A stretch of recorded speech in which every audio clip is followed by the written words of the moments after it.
aburridos de lo que sucede, porque en definitiva es lo mismo que nosotros empezamos a plantear que iba a suceder antes de comenzar la guerra, se ha desarrollado así.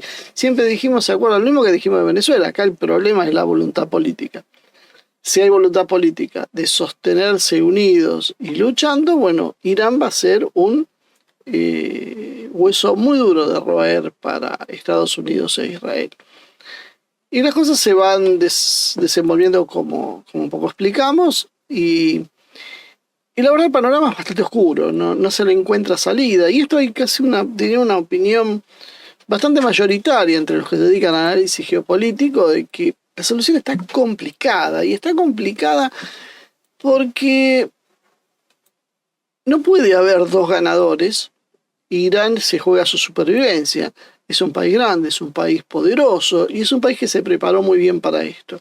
Y por otro lado, Israel se juega todo o nada, quiere el control de todo o nada, y Estados Unidos en realidad ha terminado en un conflicto que también, ¿se acuerdan cuando lo decíamos nosotros? Es más, hubo quienes se ofendieron mucho con nosotros por decir eso, pero cuando decíamos, bueno, acá la guerra es de Israel, Israel está conduciendo esto, y Trump ha sido arrastrado a una encerrona. Y que planteábamos, y se lo planteamos mucho antes, cuando empezamos a analizar hace más de un año qué iba a pasar con la presidencia de Trump, decíamos que todo se podía solucionar, pero que había un punto, busquen los videos viejos, los van a encontrar, un punto muy complicado que era Israel. Porque Israel no iba a ceder en su política, y estamos viendo que Israel no cede en su política. Israel va por todo, y Israel ha demostrado una gigantesca capacidad de lobby. Muchos insisten en que no, en que es Estados Unidos, que los negocios, sí, todo bien, pero no se puede cerrar los ojos ante ese estatus especial que tiene Israel cuando ataca a vecinos, a cualquiera, no solo a Irán, porque se ha cansado de bombardear a los países que lo rodean, y nadie dice nada, y nadie lo sanciona nunca, y desarrolla un programa nuclear con decenas, si no cientos de armas nucleares. Tampoco nadie hace nada, y extermina a poblaciones civiles, como está pasando con los palestinos, y nadie dice nada, ni siquiera hay críticas morales. No me digan que esto pasa con otros países. Yo realmente no conozco ningún país en el mundo que pueda hacer esto. Porque hasta los propios Estados Unidos, y hasta Estados Unidos en su mayor momento de esplendor, había quien criticaba. Acá, oficialmente, prácticamente no hay nadie que critique. Sí critican, obviamente, por supuesto, algunos países que son los enfrentados con el sistema. Pero en todo lo que es Occidente no hay una voz crítica contra Israel. Una oficial. Curiosamente también uno ve que se multiplica la hostilidad en redes sociales hacia Israel. Cada posteo que uno encuentra a favor de Israel es seguido de una catarata de post refutando lo que dicen, acusando a los israelíes. Empezamos a ver muchos lugares donde cuando se identifican como israelíes son hostilizados por la población local.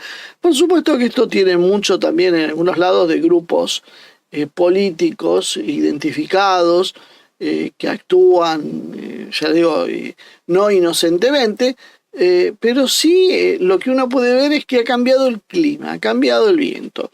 Israel entonces está en una situación muy complicada.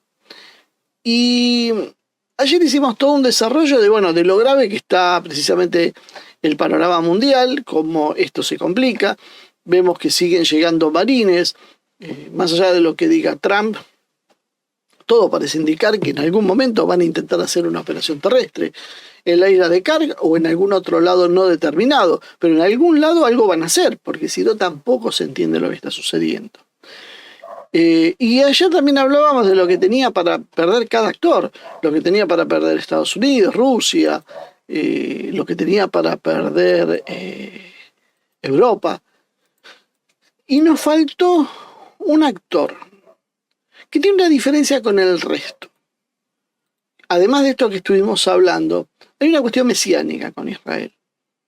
Israel es el único país en el mundo, creo, por lo menos importante, y cuyo peso hace mover la política internacional, está sacudiendo hoy la economía del mundo, que dice que tiene algo por una herencia histórica basada en un libro religioso propio. Israel se basa en territorios que son del pueblo judío, pero en el fondo esos territorios son del pueblo judío porque se los asignó Dios. Yo no conozco otro país que pueda sostenerse de esa manera, por lo menos que sea relevante. Y ese interés mesiánico además tiene eco en otras religiones. El cristianismo se ha dividido y tenemos ortodoxos y católicos, cada vez más, ¿no?, que vienen sosteniendo, ojo, que este no es el pueblo de Dios. El pueblo elegido de Dios ya no es más el pueblo judío. El pueblo elegido de Dios es el pueblo cristiano, es el que sigue las enseñanzas de Jesucristo. Pero hay un sector de los cristianos que no descreen de esto y siguen insistiendo en que este Israel es el pueblo elegido de Dios. Por lo tanto, hay un componente místico que sostiene esto, que lo hace de alguna manera irracional para los términos que podemos hablar habitualmente en derecho internacional. Hoy lo que vamos a tratar de analizar es qué posibilidades tiene Israel, y le vamos a dedicar todo este video porque creo que lo amerita, porque vamos a abordar el problema del judaísmo, el sionismo, en varios otros programas, y nos faltaba analizar algo que es muy puntual. ¿Cuál es la salida ante el caos de Medio Oriente para Israel? Porque yo creo que hay que contemplarlo, y porque creo además, bueno, ¿puedes abrir de este lado, por favor? Y además, tengamos en cuenta una cosa más. Nosotros, cualquier nación, tiene que tener posiciones tomadas sobre si las cosas salen bien o si las cosas salen mal. Si las cosas salen bien, Israel va a extender su dominio por Medio Oriente y se va a transformar en una potencia regional con aspiraciones de ser una potencia global. Y si las cosas salen mal, esa es la parte que faltaría analizar y es la que vamos a analizar hoy, porque como se está dando la situación, parece que la alternativa es o una guerra nuclear o una derrota del tándem israelí-estadounidense, aunque sea a largo plazo, aunque implique esto una ocupación de Irán durante algún tiempo. Va a ser insostenible esto. Creo que no hay nadie que en términos militares analice y considere viable ocupar Irán. Nadie. Entonces, no podemos desconocer esto. No se trata de un tema de animosidad, de si alguien es pro-israelí, si le gusta o no. Vamos a tratar de analizar esto como un hecho geopolítico. ¿Cómo lo analizaríamos si en lugar de ser Israel sería cualquier otro país en el mundo? Que uno analizaría qué posibilidades tiene. Entonces aplicaremos primero un criterio militar y geopolítico esencial, básico, elemental, que es que un Estado que percibe un riesgo existencial, como es el que percibe Israel mismo te lo dice, Irán quiere destruirnos. ¿Qué pasa si gana Irán la guerra? ¿Qué pasa si Estados Unidos se retira y lo deja solo? No se puede no planificar esa posición. Entonces, ¿qué haría un Estado cuando considera que va a entrar una guerra y en esa guerra va a ser derrotado y el enemigo va a destruir tu propio Estado? Porque el enemigo, Irán, te dice que ahora quiere la destrucción de Israel. Y la quiere todo el mundo islámico, la destrucción de Israel. Podríamos discutir largo y tendido, porque la parte que a veces la propaganda sionista te dice es, bueno, se están defendiendo porque los quieren destruir. Eso es una verdad a medias. Lo quieren destruir al Estado de Israel, sí que lo quieren destruir, pero porque se tienen que defender porque lo quieren destruir, o en realidad lo quieren destruir porque el Estado de Israel se cansó de atacar al resto. Porque ese es el problema de esta historia, quién es el agresor y quién no. Entonces, Israel no ha hecho nada para encontrar una solución pacífica en Medio Oriente. Israel lo que quiere es el control de la región. Punto. Entonces, si un Estado está a punto de ser destruido, baraja algunas acciones que son elementales. Parte de su población, parte de sus cuadros políticos y parte de sus activos tienen que ser puestos a resguardo. Esto ya ocurrió muchas veces en la historia. Lo que no quiere decir que sea sencillo, porque no se puede trasladar una nación entera, excepto algún caso muy puntual, pero trasladarla y rehacerla de cero en el territorio soberano de otra nación es una tarea que podríamos decir casi imposible. Pero igual vamos a analizar. Vamos a analizarlo en 3 planos. Uno, primero la evacuación de emergencia. El Estado de Israel es derrotado, el Estado de Israel siente que va a ser destruido por Irán y las fuerzas que lo acompañan a Irán. Entonces, ¿qué hace? Planifica una evacuación de emergencia. Esto es algo absolutamente normal que haría cualquier Estado. Israel ya tiene procedimientos oficiales para facilitar la salida organizada de personas del país en situaciones de emergencia. Ni siquiera es algo nuevo. Ejecutó además ya evacuaciones internas masivas en otras oportunidades, no es la primera vez. El plan para el norte, por ejemplo, impidió la evacuación de decenas de comunidades, implicó la evacuación de decenas de comunidades y más de 60.000 residentes elegibles para una evacuación financiada por el gobierno. Eso muestra en realidad que el Estado israelí piensa en términos de continuidad poblacional y administración aún bajo fuego. Y esto es lo que haría cualquier Estado serio, ni siquiera es algo que le vamos a criticar a Israel.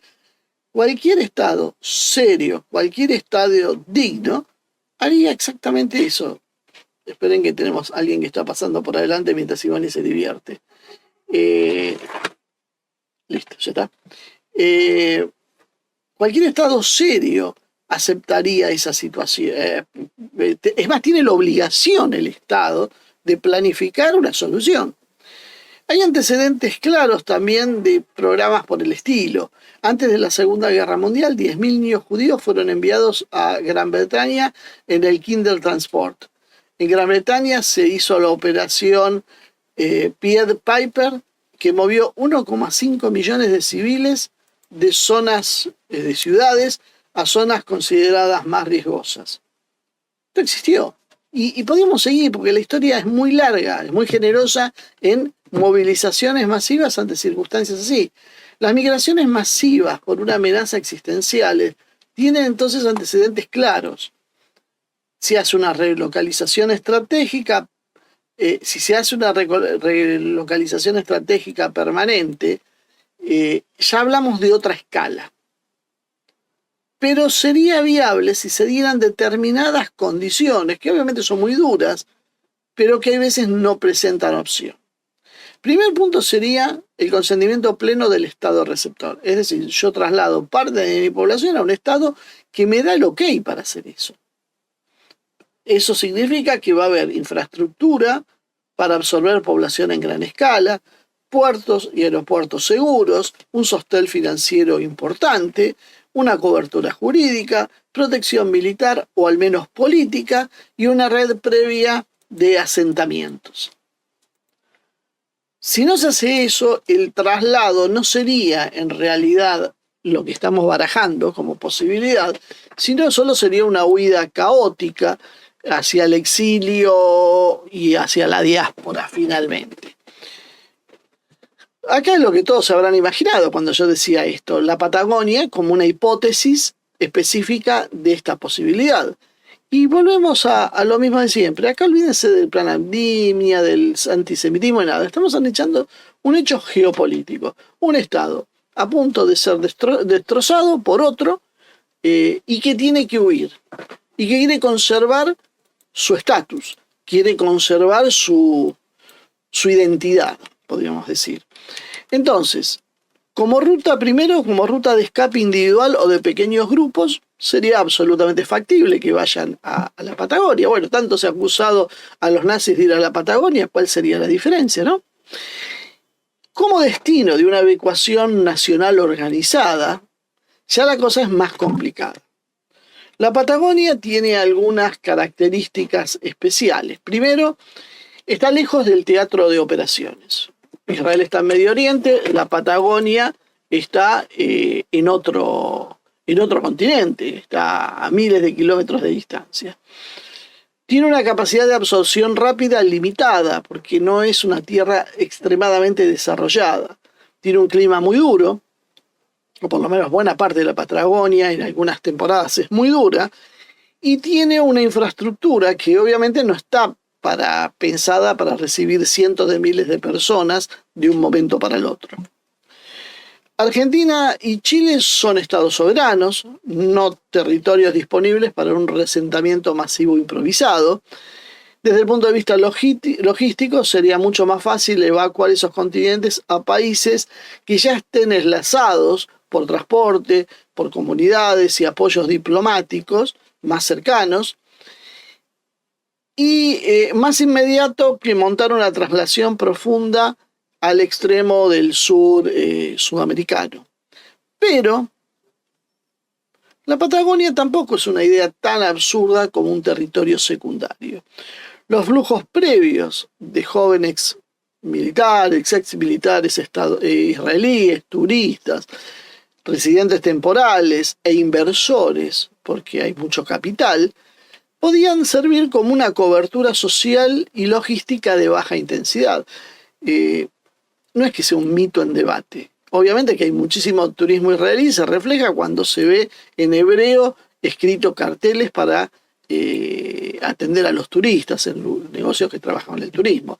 Si una nación empieza a escribir carteles internamente en otro idioma, porque evidentemente hay mucha gente que lo consume, nadie lo escribe aisladamente, tiene que haber algún tipo de demanda. Se multiplican los casos de mochileros israelíes, es ya un clásico en la Argentina y en Chile, no es nada que estoy inventando.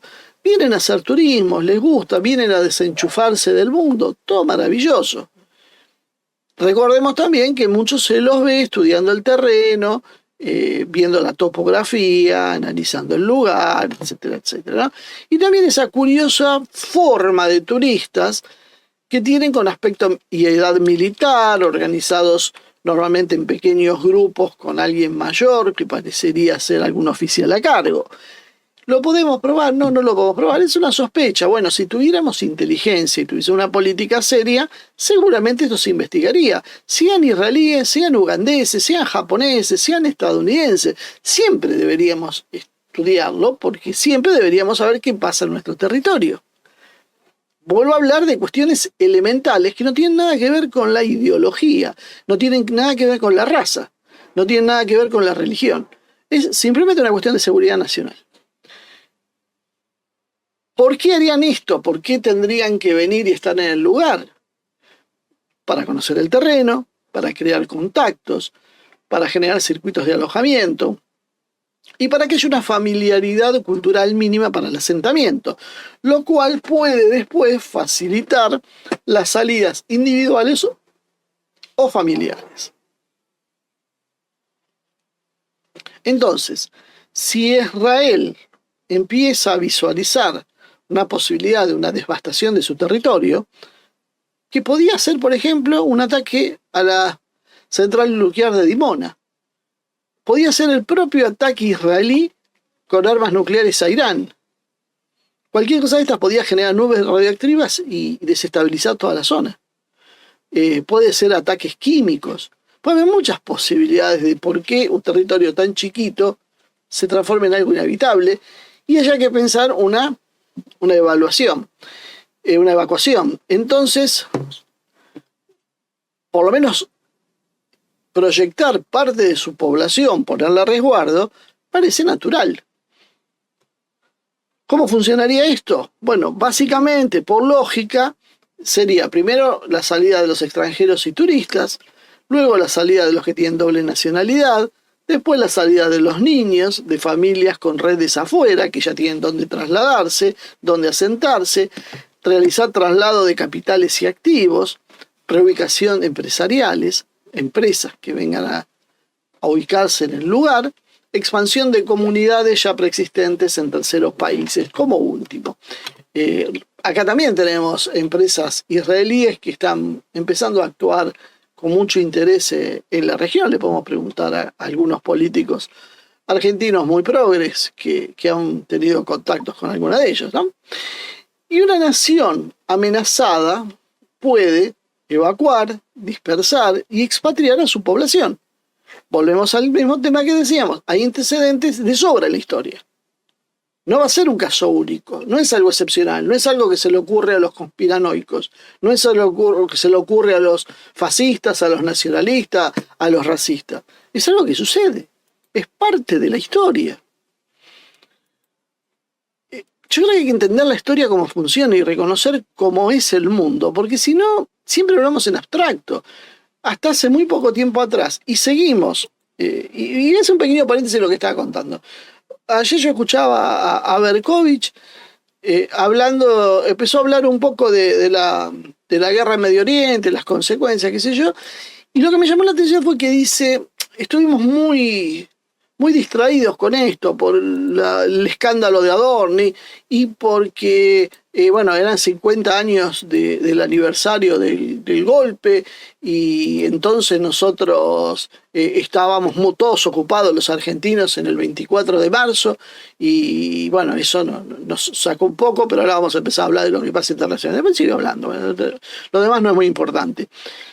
Pero es importante eso. Ese 24 de marzo, esos sucesos en la Argentina significaron la disolución de las Fuerzas Armadas de la Argentina, porque básicamente están disueltas, hay una cáscara vacía. Fíjense que ahora inclusive están armando una movilización para el 2 de abril de las Fuerzas Armadas y de seguridad para protestar por los salarios que son realmente de hambre. Son los salarios de hambre como tiene todo el país. Bueno, eso es cierto. Pero quiero decir hasta el punto que hemos llegado. Se destrozaron a propósito durante 5 décadas o 4 décadas las Fuerzas Armadas con un propósito, evidentemente, que no era el mejor para la Argentina, porque si el problema era porque reprimían a su pueblo, pues se cambian y ya está, se cambian los integrantes. Pero ningún ejército del mundo desaparece por una cuestión así. Lo que se hace es, se cambian los mandos, se cambian las estructuras, se cambian los programas, pero siguen existiendo las Fuerzas Armadas. Nosotros consideramos esa ola democrática, liberal, progresista, porque estaban todos en eso, en que el mundo resolvía todo a través de las discusiones y el derecho internacional. Y que no hacía falta tener Fuerzas Armadas, y que no hacía falta tener ejército. Bueno, llegamos al año 2026, tenemos guerras por todas partes, el derecho internacional lo pisotea a todo el mundo, y creo que es hora de que reconozcan que otra vez se equivocaron, que otra vez vieron un mundo que no era. Entonces, cuando nosotros les pedimos que investiguen lo que pasa en el sur, que investiguen lo que pasa en general en la Argentina, y cómo Argentina está sometida a los dictámenes de potencias extranjeras, no nos pueden tildar de antisemitas o de fascistas por reclamar esto. Esto es una obviedad geopolítica. Esto hay que hacerlo. Sin embargo, bueno, tenemos toda nuestra clase política, con pocas excepciones, en general excepciones más bien marginales, pero toda la clase política central, la que realmente toma las decisiones y tiene poder, absolutamente toda, mirando para otro lado. Ni se preocupan, salvo algunos fans de Israel, el resto mira para otro lado.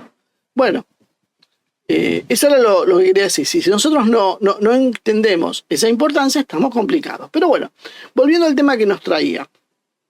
Argentina, ante la posibilidad de una evacuación selectiva, escalonada y socialmente camuflada de personas, capitales y redes, se presenta como un gran candidato, como un nodo posible de esa lógica, de esa logística que se puede hacer. ¿Por qué? Empecemos. Milei tiene una posición pública excepcionalmente favorable a Israel. Y Milei no es que habla de amistad, de relaciones hermanas siquiera. Milei habla de que nuestra política es la de Israel. Y él se jacta de seguir la política de Israel. Anunció el traslado de la capital argentina a Jerusalén, no sabemos bien a cambio de qué. Recibió el premio Génesis por su apoyo a Israel. Hizo básicamente de su relación con Israel una parte fundamental de su presidencia.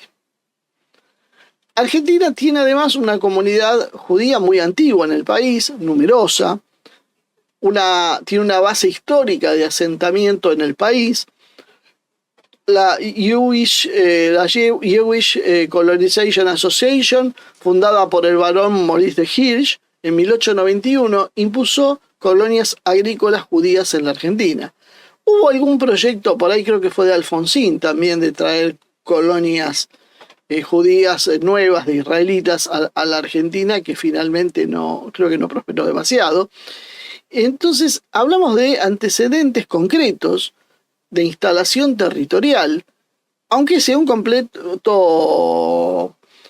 contexto diferente al actual, ¿no? En el plano jurídico tenemos a la DAIA, que tiene una función muy activa de denuncias y representación comunitaria contra lo que considera el antisemitismo. Existe la ley 23.592 contra actos discriminatorios, que protege contra la discriminación por religión, por ideología y otras causas. Entonces, y creo que esto también más o menos podemos hacer una evaluación política, que hay una gran influencia de Israel visible y de la comunidad judía sobre la justicia, sobre las fuerzas de seguridad, sobre las fuerzas de inteligencia. No hace falta ser muy conspirativo. Uno ve los programas de estudio, los asesores que hay, el tipo de armamento, el tipo de tácticas que se usa. Y bueno, evidentemente existe. Podrá gustar o no, se podrá justificar, pero que existe, existe. Entonces, y sobre todo sobre inteligencia. La inteligencia argentina hace rato que es la Mossad y la CIA. ¿Puede entonces un Estado amenazado organizar una salida parcial hacia un país como la Argentina? Sí, no solo que puede, sería básicamente una conducta racional. Si existe un poder existencial que desafía al propio Estado de Israel. Si yo fuera un dirigente israelí, ¿qué estaría haciendo? Bueno, a ver, si esto se llega a salir mal, ¿a dónde vamos? ¿Qué hacemos? ¿Cómo nos comportamos? ¿Y ahí a dónde voy a mirar? ¿Estados Unidos? Pero Estados Unidos es todo un problema aparte para analizar. Y después en el sur, en la Argentina, sí, puede decir Uganda, por ejemplo, que ofreció apoyo. Ahora, vamos en serio, ofrezcámosle Uganda como asentamiento a los israelíes y ofrezcámosle la Argentina, y yo creo que la mayoría va a optar por la Argentina, donde aparte hay grandes nexos, está una comunidad, muchos tienen parientes, muchos o vienen de acá, se sentirían muy cómodos, no tendrían muchos problemas, y aparte hay todo un entorno político que los apoya. La doctrina moderna es de resiliencia estatal y no piensa solo en combatir, sino en asegurar la continuidad de un gobierno, la continuidad de los servicios existenciales esenciales y el apoyo civil a las operaciones. En las guerras reales, ¿esto qué incluye? La evacuación de no combatientes, la dispersión de activos, el traslado de archivos, de cuadros técnicos y de familiares, entre otras cosas. La OTAN, por ejemplo, para que vean que no es imaginación mía, tiene una forma lógica en términos de continuidad del Estado y resiliencia civil. Entonces, Argentina aparece como un país plausible de recibir, aunque sea parcialmente, esos evacuados. Tiene un gobierno amistoso, tiene una comunidad instalada, tiene un gran nodo urbano como Buenos Aires, tiene redes comunitarias y tiene una larga historia de absorción de comunidades extranjeras. Eso hace concebible, básicamente, una recepción inicial de contingentes limitados. Limitados, no estamos diciendo que se va a trasladar toda la población, pequeños grupos.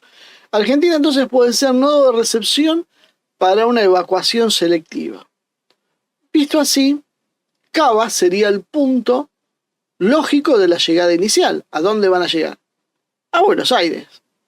No porque sea el destino final estratégico, sino porque concentra aeropuertos, clínicas, hoteles, oficinas, colegios, abogados, bancos, redes de seguridad, redes comunitarias. Eso permite una primera instalación. Por eso habrán escuchado algunos rumores sobre la compra de propiedades que está habiendo en el centro, oficinas abandonadas que se reconvierten en viviendas. No sabemos de esto que es cierto o no, yo solo cuento que hay un rumor alrededor de eso que es bastante público. Después podría haber distribución hacia otros puntos. La Argentina podría funcionar como una plataforma de recepción parcial de evacuados y de capitales israelíes, si Medio Oriente entra verdaderamente en una fase de desestabilización, que parece que está entrando, ¿no? Después también podríamos analizar qué va a pasar con las monarquías petroleras y demás, porque se van ahí todos de ahí. Pero bueno, acá nos toca hablar de lo que va a pasar con Israel. Por lo menos hoy. Cava entonces sería el punto más lógico para la entrada y la Patagonia podría ser el destino final de reagrupación.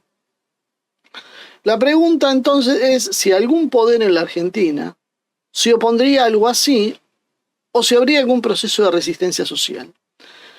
Este proceso podría venderse. Primero vamos a analizar, ya adelanto parte de la respuesta. Del sector oficial no va a haber ninguna oposición a todo esto, más bien todo lo contrario, va a haber un apoyo. Y no va a haber nadie de la oposición que se niegue a esto. Yo no me imagino un solo diputado levantando la mano y diciendo que hay que frenar esta entrada, hay que regularla, hay que ver cómo entran, en qué condiciones, qué van a hacer. Nadie va a hacer eso, ¿eh? Y por otro lado, resistencia social. Yo creo que tenemos que darnos un baño de realidad. La sociedad argentina ya no es más la sociedad combativa de los años 60 o 70. La sociedad argentina se transformó en una sociedad laxa y permisiva. Soportó sin más un gobierno como el de Macri, soportó sin más un gobierno como el de Alberto, y ahora está mirando para otro lado con Milei, porque ni siquiera hay protestas públicas. Lo que hay es una marcha que es militancia, pero la sociedad en sí está absolutamente alejada de lo que está pasando. Si ustedes veían el 24 de marzo, salvo alrededor del centro donde era la movilización, en cualquier barrio, en cualquier lugar que uno andaba, la vida era absolutamente normal. No era tema de conversación, nadie se preguntaba, ni siquiera había canales de televisión que uno pasaba y lo veía en los bares que estaban mostrando la movilización. Nadie le importó. Y hay un enorme divorcio entonces entre un puñado de gente, un grupo, un porcentaje mínimo de población que tiene intereses políticos, que es militante y demás, y el resto de la población que está en otra. Entonces, este proceso habría que venderlo a la población para que es laxa, pero bueno, se ponga más favorable. Entonces, ¿cómo se podría vender eso? Hablando de entradas de capitales, de proyectos de construcción, servicio, empleo, urbanización, desarrollo del sur. Pero viene perfecto, porque te plantearían, van a venir capitales israelíes, van a venir capitales judíos, va a haber mucho dinero, va a haber mucha obra, porque hay que hacerla para que se siente esta gente, para que tenga servicios y demás. Entonces va a haber mucho trabajo para todos los argentinos y eso nos va a beneficiar económicamente. Fíjense que las cosas a veces no imaginen que van a venir las FDI con los uniformes. No, esto no va a funcionar así.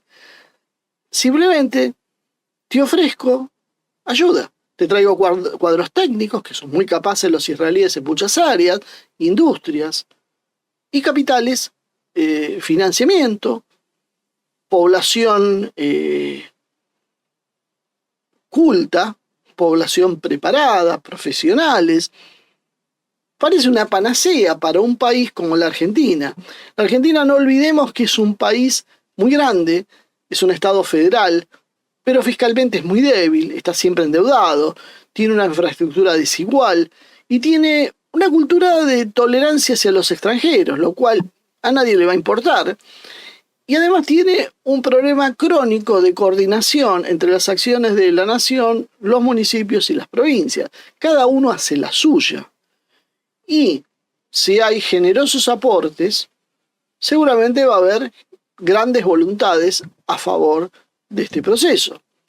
Entonces va a haber un argumento propagandístico muy importante de capitales, obra, desarrollo y una Patagonia vacía que por fin la vamos a desarrollar. Por fin, porque encima la están matando, va a desaparecer Tierra del Fuego como como usina generadora de empleo, porque es insostenible, porque estos territorios se tienen que desarrollar con otro criterio. Y nosotros no tenemos gobiernos desde hace décadas que tengan interés en ese desarrollo.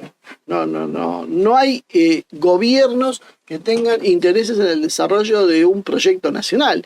Simplemente hacen caja y tratan de paliar los problemas en el momento. Bueno, esto sería una solución económica para los millones. ¿Cuántos viven? No somos de 1 millón los que viven en la Patagonia. Son tan pocos los argentinos que viven en la Patagonia y con una inversión así, que yo creo que inclusive va a haber apoyo de muchos. Y muchos de acá que van a decir, me voy a trabajar ahí porque con esta gente se puede. Va a ser una buena inyección de capital.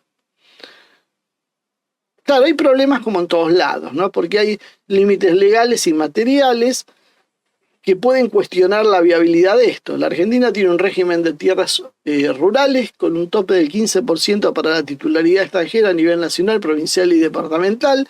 Un mismo extranjero no puede superar las 1.000 hectáreas en una zona núcleo o equivalente. Pero, primero, esto se burla, esto se cambia, si es necesario.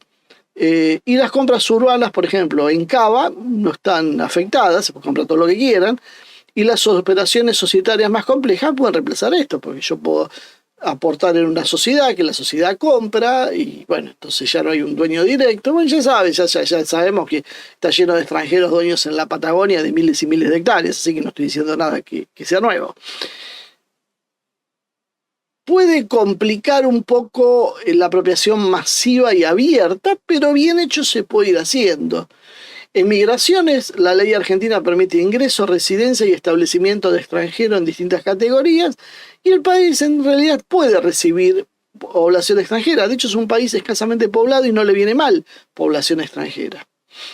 Pero recibir en migración es diferente a poder absorber en forma rápida y estable una relocalización masiva de población de alto perfil económico y político, sin un costo interno importante, porque no olvidemos que esta población no son refugiados individuales, van a venir organizados, van a recrear sus redes acá, tienen enorme capital, tienen experiencia militar, no es una población cualquiera la que va a venir. Desde una lógica militar y geopolítica, lo racional entonces sería plantear escalones, recepción discreta de capitales y familias, establecerse en departamentos, en la ciudad de Buenos Aires, en countries, oficinas, escuelas, crear clínicas, crear una estructura legal y financiera, complementar, ampliar la que ya hay.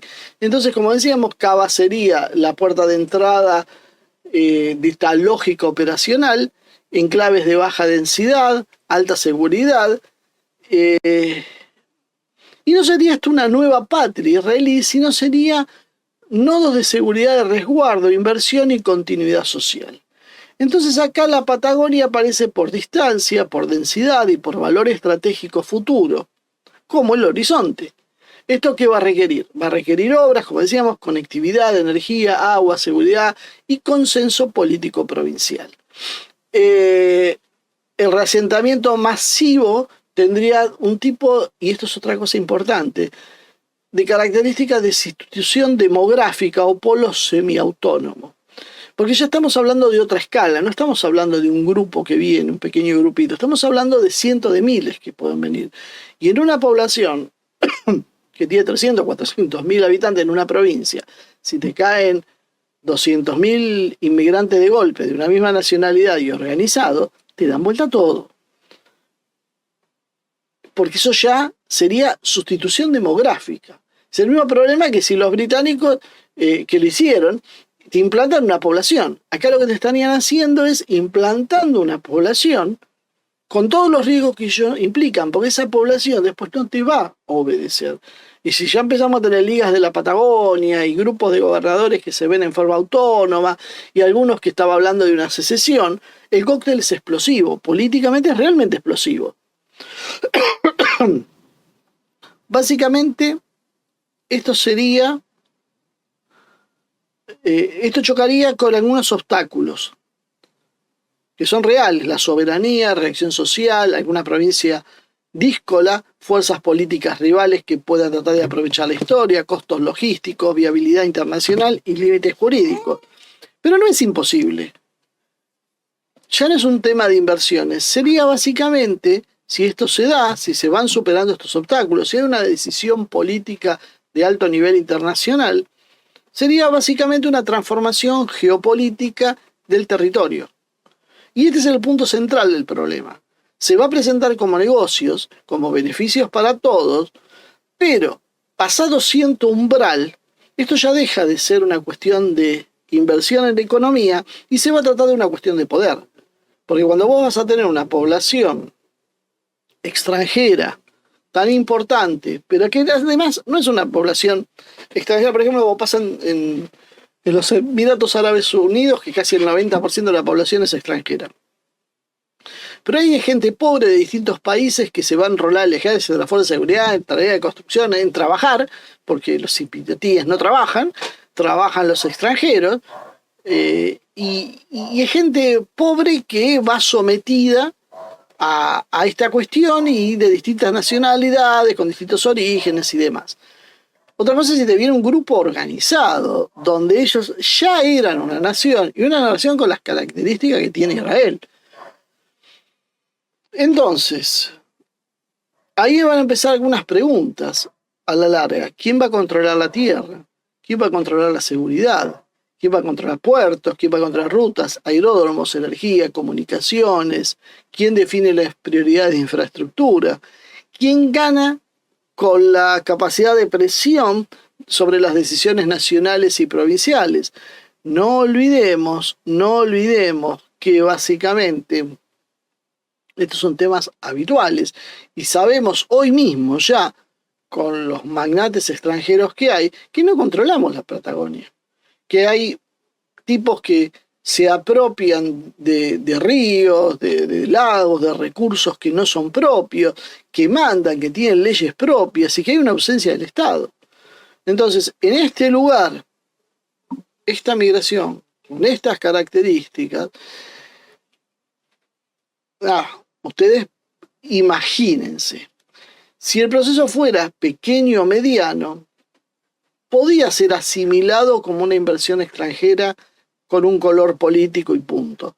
Pero si esto alcanza las dimensiones que puede llegar a tener, siendo algo realmente grande y concentrado territorialmente en un lugar de baja densidad, porque no es lo mismo que te entren 500.000 inmigrantes en Buenos Aires, pasó, los venezolanos, por ejemplo, que ya tiñeron de un color venezolano Buenos Aires. Lo encuentran en las calles, en las comidas, en algunos servicios, mucha presencia de venezolanos y que ya ves, pero de alguna manera no hay ninguna imposición, hay gente que vino por la suya y que te puede gustar o no, eso es otro tema, pero son 500.000 sobre una población de 15 millones que habrá en Buenos Aires.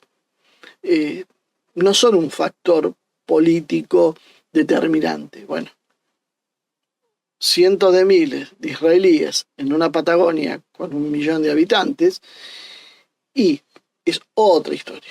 No son los venezolanos que están acá. Y no es un prejuicio racial ni étnico, nada, simplemente los hechos se ven. Es gente que viene acostumbrada a todo con servicio militar hecho varios años, probablemente con experiencia militar real, concreta, en la represión. Todos han ido a combatir con palestinos, con Hamas, muchos con Hezbollah, ahora vienen de otra guerra. Son tipos duros, no son los venezolanos que vienen acá porque huyen del chavismo. Estos son tipos pesados. Entonces, si ellos quieren tener el control de la región en la cual se asientan, y ni siquiera hay una población masiva argentina, estamos en un problema. Y Chile también. Pero bueno, entonces, esto, con un gobierno serio, sería más manejable. Pero nosotros tenemos a Milei en el poder. Imagínense a Milei en esta circunstancia, ¿qué podría ser? Es obviamente un agravante. Con Milei, con un gobierno muy alineado con Israel, podría presentar cualquier flujo de oportunidades como algo estratégico para la Argentina. Esto encaja en su posicionamiento pro-israelí.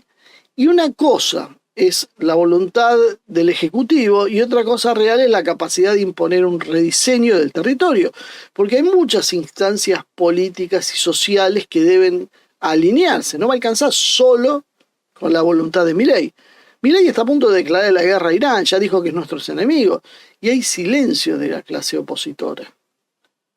Entonces, me da mucho miedo lo que pueda llegar a pasar en esas circunstancias.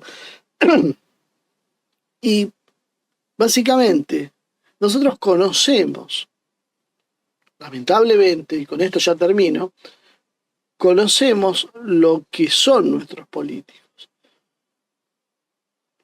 Conocemos que todos tienen un precio, que la soberanía no les interesa, que la corrupción es moneda corriente, que no hay dignidad y que son capaces de cualquier cosa. Entonces, realmente, conociendo a nuestros políticos, la situación es verdaderamente explosiva y esto, como habrán visto, no es un panfleto en contra de los judíos, ni contra el Estado de Israel, ni contra los israelíes, ni un nacionalismo chauvinista.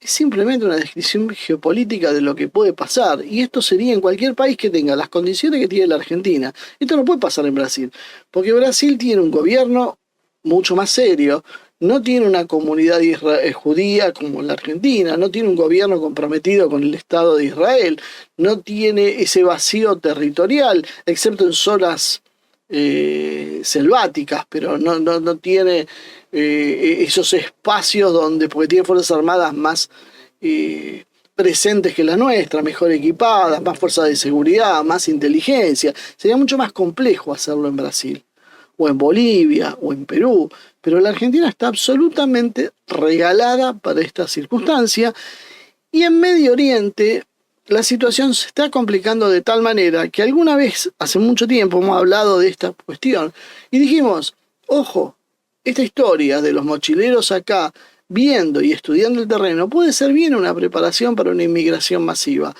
¿Por qué? Porque puede estallar en Medio Oriente y transformarse eso en inhabitable y huir del lugar. Y eso es precisamente lo que estamos muy cerca de que pase.